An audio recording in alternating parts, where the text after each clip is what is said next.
It actually warms you up mentally and physically.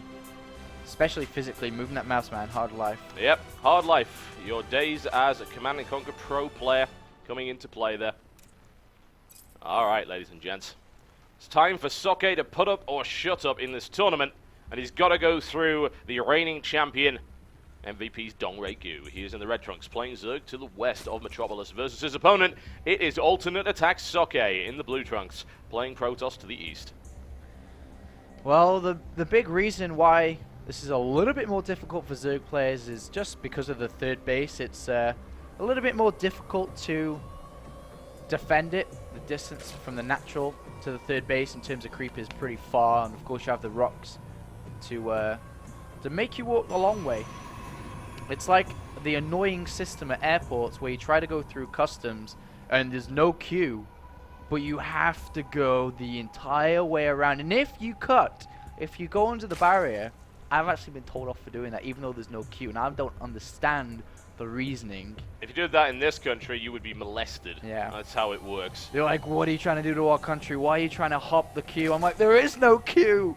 It's like, this is the land of the free. Why do I have to queue? You must queue. 13 gateway again from Socke. So could be using the same build as game number 1. Getting that gateway timing out nice and fast to do that +1 maneuver. But a very early spawning pull down for our opponent here, Dongraegu.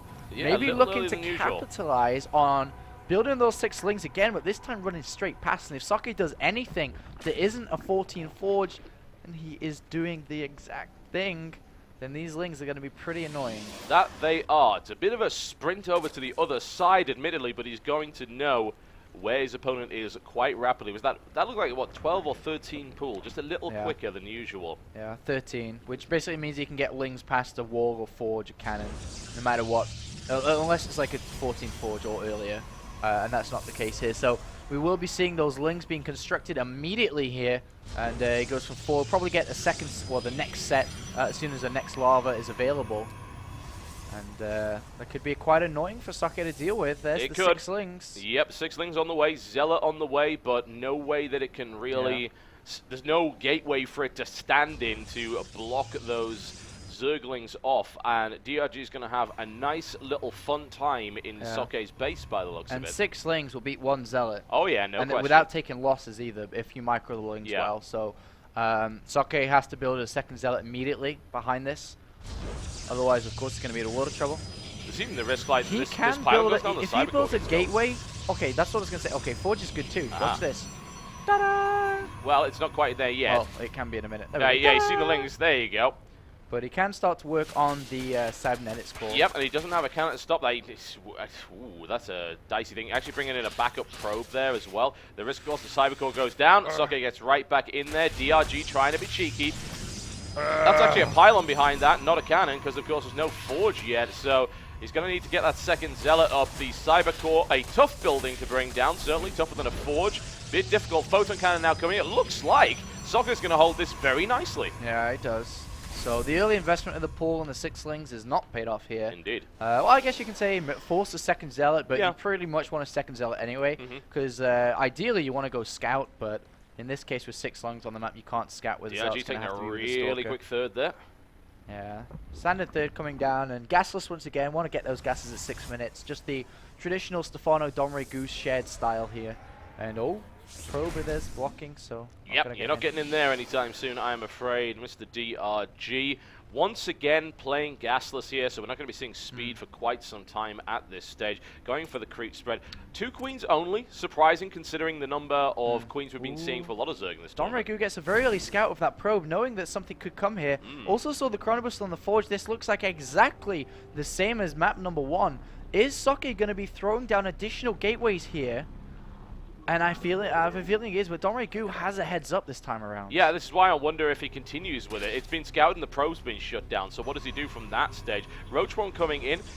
He's still eyeing the gateways. I think maybe he says, all right, I'm not going to do that, but no, he's going for it. He is going for it. Ah, Socke. Not quite as many. That's not quite as many gateways this time. Well, is he going to continue to build them, though? He might. Well, 4, 5 gateways in total with +1. Yeah, there you go. Extra one coming in on there as well. That's kind of surprising here. Yeah, that's what I was thinking. That's what I was getting a bit worried about. But he did sneak that in there. You got a pylon in a nice Yeah. position to harass that third base. I was getting worried about, you know, Socke isn't an all-in player, so I don't think he would have that many different builds. So he's gone back to the same one he used. Dongraegu has a heads up, but it doesn't mean that he's going to be able to deal with this yet. The pylon's down, 2 zealots being annoying, and oh, I can hear it. Whiting. Okay, Whiting is on that pylon, so that's okay. It's not on the one on the high ground. Indeed, he doesn't know about that one yet. That's the crucial thing here. He may suspect, he may go and check, but he's not doing so yet because the zealots are providing useful distraction and, of course, a complete lack of speed. There he sees the warp in and realizes, oh, there's a pylon up there. Here comes the pressure. Socke not actually moving out with these zealots yet. And he is going up against roaches. Doesn't have any stalkers yet, but the roach count isn't all that high. Yeah. Creeper's not really connected well to these bases, No, but it's not. okay for now, but it's going to be a lot harder to kite with these roaches. A lot more incoming. Socke bringing stalkers in now, which are the damage dealers. Speed is nowhere near completion. Socke, this is it, man. Remember, the loser goes home. Yes, they do. It would be a massive upset to see Dongraegu do just that. Let's see how good Socke's engagement will be once again. Great focus fire, but we've got Lings and Roaches streaming in from the back. Needs more Stalkers, playing with a very small amount of units. DRG trying to drive him back into a corner, able to get a good arc of fire. The Stalkers can't get back out of position. Nice move there by Dongraegu to focus down 2 more Stalkers. No upgrades on these Zerg units either, so they are falling pretty damn fast here. Well, Ling gets good surround on not 1 but 2 Stalkers though. DRG with a really nice hold here. Very tense moment here. Dongraegu still with 5 roaches in production. It looks like he's about to hold this off. More zealots are being warped in. He has taken drone losses. Drone's not mining. Socke, no, though, feels that this is not going to work. And we already see his backup plan of a Twilight Council coming down. He could just go for the same blink maneuver again, but he has not dealt the same damage as we saw on Cloud Kingdom. Indeed not. Sacrificial Zealot sent out there. The Stalker's trying to get out of there, but surprising to go for a big warp in here, especially since DRG has a good arc fire on. Speed is complete. This was not a good idea. Socke getting shredded, punished right here for that maneuver. Yeah, and there's the blink being researched, but yeah, he threw away 5 units there. Yeah. DT, oh, Dark Shrine comes down, so Sneaky. he is adjusting this a little bit. It looks like there is a red dot in the main base of Socke, so He's just sitting there with an where the hell Overlord. is the Dark Shrine? Let's find the Dark Shrine, Apollo. There it is. So Yes. the Overlord goes down there. 2 sentries are going to tickle its belly, and that doesn't really kill Look anything. at how close. Oh, there's 2 Overlords. Socke playing with fire here, and his fingers are burning, and Dongraegu just needs to have a gust of wind to blow the Overlord in the right direction, and he will know exactly what's going on. He is at layer tech, so he can always build an Overseer, but It's Socke. a sneak. Yeah, it's sneaky. It's a big sneaky. risk. Stalker's now moving in. Hope he Yeah. can see the Overlord now. Overlord doesn't see that. I have to wonder if Socke thinks he sees it. No, he knows he can't see it, and he's Yeah. like, oh god, at least it's moving the wrong way now. Yeah. But still, even with Dark Shrine, there's no aggressive pylon on the map. He's going to have to warp in from his base. Dongraegu can see the warp in. He can see the units move if he's watching, though. That's the key. But Dongraegu knows there's no third base. He knows there's a secondary all-in coming, but he doesn't know what. Is it Blink Stalkers this time? He doesn't Indeed. know. And there's a DT. Is Dongraegu going to notice? Let's have a look at This this. is Dongraegu's vision. But he's not looking there, though. That's what No. he could see. That's what he could see. Stress that. There's no Overseer. There's Let's no stay on spores Dongraegu's coming. vision for a while. What does he see? He's Doesn't got nothing. see them. No, he doesn't know about the DTs. He sees the Blink Stalker. He thinks it's a Blink Stalker attack. He's building the Spine Crawler. He'll get Pathogen Glands. But now 2 DTs are going to go to town on that third base, I suppose. Now he sees it. He sees it. He sees it. He morphs an Overseer. And that's pretty damn fast reaction time. And those DTs will not get that hatchery. No, they will not, unfortunately, and not really do a lot of damage. He takes Queen out, so that's very nice indeed. But there's no real follow-up here for Socke. He doesn't have any units on the field to make that work. He is smart, moving another Dark Templar away, so that only 1 will be caught out. We'll keep DRG on his guard for a while. This is really tough. I've actually got prayer hands out. Head in hands, because Socke is in a rough place. And he's got a pylon down there, so looking to, once again, continue to be aggressive. Adding on a rover here, getting +2 ground weapon as well. He's going to Busting his try way and through take here. the third, but the thing is, though, he's trying to take this third base. He's like, well, I can't do anything against this anymore. I have to expand, of course. Yeah. I have no income. So behind, But look at the supply. Dongraegu is about to unleash hell There's infestors, there's lings. He's making sure there is no pile, and he knows that that's over. I'm not sure if Dongraegu actually knows about the third base, but it doesn't matter. He can predict that it's going to be there. And we're about to see hell unfold. And there is one changeling, which is going to send the message home. Hello. By the way, if anyone watched the film Changeling, it's terrible. Don't watch it. It's not what you would expect. I thought it would have been a lot cooler than it was. But Were you hoping for a sci-fi moment with that? Yeah, I was. I was like, Changeling, wow, sounds cool. And it's like Angelina Jolie and some kid. I'm like, ugh. It's not as exciting as a StarCraft 2 Changeling, honestly. Oh. Actually, that Changeling that saw the third base was more exciting than the actual movie. I would maybe not go that far, but it's close enough. That's just going to get bungled and killed anyway. DRG, that is a terrifying army from Dongraegu. Socke does not have what he needs to repulse that under any circumstances. You can be efficient as you like, but it's 113 lings, 18 roaches, 4 infestors, a partridge in a pear tree. The key here is Colossus, but they're so far away. And Socke knows that's the key. He has a second robotics facility down to really ramp the production up. Well, as we can see on the mini-map, Dongraegu is, you know, he can easily just launch across the map here. His income's ridiculous. He's been sitting on 85 drones for the longest time. The amount of drones lost, that's how many's been killed by the Dark Templar harassment. Essentially nothing. And this is where Dongraegu comes down with Hellfire and Fury on top of Socke, and I would be shocked if Socke held this. Yeah. I don't know what the word in German is, probably Scheiße. Because that's right now is what Socke is thinking. Mein Leben, I think, is what his tournament Leben. Oh, the +3 cancelled as well, and Dongraegu brings the swarm to the doorstep of Socke's defensive line. This is going to have to be one astonishing hold if he wants to pull this off. The sentries get targeted down almost immediately. Exceptional engagement already from Dongraegu. Force fields have been deployed. 2 Colossus pop, but he needs to get them there. Yes, he does. The Immortal is gonna fall as well, which is absolutely grim. Colossus not doing anything. Not what he needs at all. That mineral line getting absolutely ravaged right here. Looks like he's going to hold, but it takes a lot of loss to the process. How many probes did he lose? I mean, he still got a decent amount of probes there, 71, so I don't think it was that much at all. No probes! He lost not a single probe. That's very impressive work there by Socke. And now the Colossus is out. The thing is, though, that now, Socke's great. Yeah, you've got your Colossus, but the Great Spire's on its way. And now you have to, of course, adapt again. And Socke, I don't know where his observers are, if he knows about the Hive, knows about the Great Spire, but if he wants to win this game, a great opportunity is now. Is now, not later, not never, not a 4th base, Socke. You do not have the composition to deal with this. And then Broodlords on top. Yeah, Warp Prism on the way here for Socke, looking for harassment. I said I'd be shocked if he held it. I am shocked he held it. That was an exceptional hold by Socke. Colossus popping out at just the right time.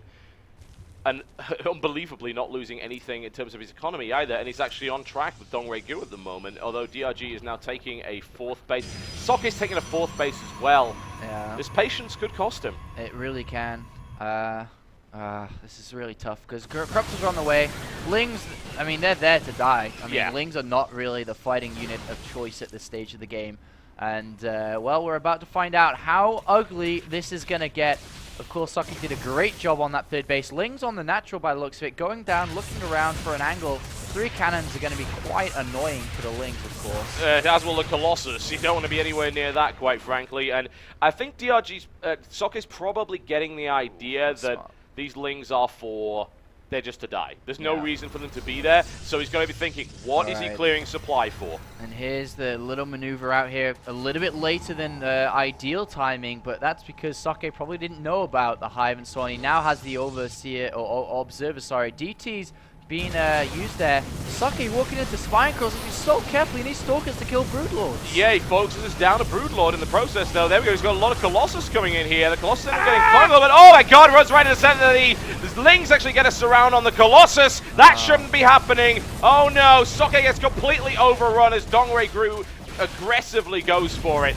Oh man.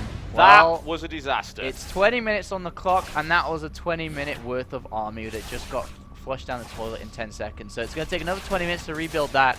That was annoying. But if he gets the 4th base, he can kind of minimize the losses. But no, he doesn't get it. Nice cleanup there by Dongraegu. Going in Socke's favor. He's got one Zealot. One Zealot. Yeah. He's got the Stargate coming down. Wants to eventually go over to Mothership. You know, Zealot Archon and not Zealot Archon, sorry, Archon Toilet could be a great weapon of choice, but it's a long time away here, and Dongraegu has plenty of time. He has plenty of money. Yeah, and look at the that. resources. That actually should be reversed. It really should. Like, considering Socke's usual play, Dongraegu is now manhandling him in this third game, having figured out what Socke's game actually is, and this is a really difficult position to come back from, without question. This fourth is now under threat as Lings now swarm in. The Colossus count reduced to almost nothing. He has a great economy. That's one thing that Socke has. It does decent help. upgrades, but he just doesn't have an army. And well, you kind of need armies to win wars, guys. Indeed you do. Stalker's now coming in, and it looks like the Lings are going to want to poke at them, and they would have some fun times. There are a couple of Colossus. There's the Fleet Beacon looking for that Mothership play, but he's got several minutes to survive with 8 Broodlords and Infestors knocking down on his front door. Yeah, and he's got the Fleet Beacon to finish, the Mothership to build, the energy to save. So the warp in right here, which was nicely cleaned up. Once again, doesn't take out that fourth base. And here comes the siege, man. And I don't even know. In fact, this is actually going to be some weird-ass funky base trade that Socke will assuredly not win. Yeah, this is looking really bad for the German player here. He's got a great result here, to be honest. He has one map taken away from Dongraegu, but not quite the full amount. No, indeed not. The Colossus do manage to clear out the defenses at the front here, but his production is getting absolutely ravaged. No Colossi coming out anymore for him. Goes for this engagement. Ling gets a great surround. Colossus not even firing on it right there. Fungals for the follow-up. That could be the crushing blow. Warpin comes in. How many crushing blows does Socke even take? I'm surprised he's still in the game at this point. As Dongraegu continues to smash down on his opponent. Corruptors just there as spectators more so than anything else. Socke plummeting below 90 supply. And there's no answer to the Broodlords at this stage, none at all. Yeah, there's a single Void Ray that just popped out the Stargate, but, well, it's not going to do too much. Warp Prism trying to slow Dongraegu down, but this guy is driving twice the speed limit here. And, well, there's no police in this game. Sadly, there are not. Yeah. I don't know, DRG might have diplomatic immunity coming from Korea as the ambassador of pain. DRG now destroying what remains of Socke's base. Brutality is all we see from him now, and Socke buying time for what? I don't know. Look at the bank on DRG. He can easily replenish his entire army without having to worry about that. One Void Ray now working its way through here, but there are Corruptors on the way to clean it up. He'll get a couple of Broodlord kills out of this, but this is Socke's tournament life, sadly going down before the Archon Toilet. Yeah, well, I mean, he wanted one toilet action, but that's not the one he wanted. No. His tournament life. And, well, the main's down, the natural's down, the Void Ray is sure to follow, of course, with the Corruptor Fire coming in. And Socke, a valiant effort, 2 Evil Geniuses players under his belt, and as weird as that sounds, it's true. And a map of Dongraegu as well, but his life is about to finish here, but I don't think there would have been a better opponent to lose to in this tournament. Indeed, he can't be unhappy with that result regardless. He put up an exceptional fight against Dongraegu, did really well in the second game. The Mothership comes out, no Vortex energy yet. I have to wonder if he just waits to try and pull off the toilet, even with 4 Archons alone. He's going to hold on his final base here as the Mothership continues to open fire in a desperate attempt. The Corruptors menacing that single heroic unit. Energy coming in, he's got to wait about 30 seconds to get a toilet, and even then, I don't know if he'll be able to land that. Corruptors come around the side, in come the Archons, nicely fended off. This is a last stand for pride's sake and nothing else. Yeah, 88 supply versus 198, and Dongraegu is charging down here, probably on attack move, and's gone to get a coffee, getting ready for his next game here. But one thing for sure is that Socke is in a world of trouble here. The Corruptors come in even before the energy is ready. Yeah, he's not going to get the toilet. Down goes the Mothership, and that will surely be at the end of Socke's life. The GG follows, and that is Dongraegu through, but not without incident. And Dongraegu does take that win. Next on this stream, though, is none other than the handsome Grubby going up against Slayers Young. Slayers are having a hard time here. Grubby, a great tournament so far, has pulled off wins left and right in that lower bracket. Will he be able to continue his stretch down there? Well, that's going to be a great Protoss versus Terran upcoming. No real question about that one. I'd just like to point out, incidentally, It looks to me... Oh no, MC did go down yet. Stefano 2-0. Stefano will be playing in the winner's bracket against the winner of Hart or Inori. Oh man, that's such a great bracket for him. Yeah, he's going to be very happy with that. And Violet beats Lenok 2-1, sending Lenok down to the lower bracket. Yep. Violet, once again, continues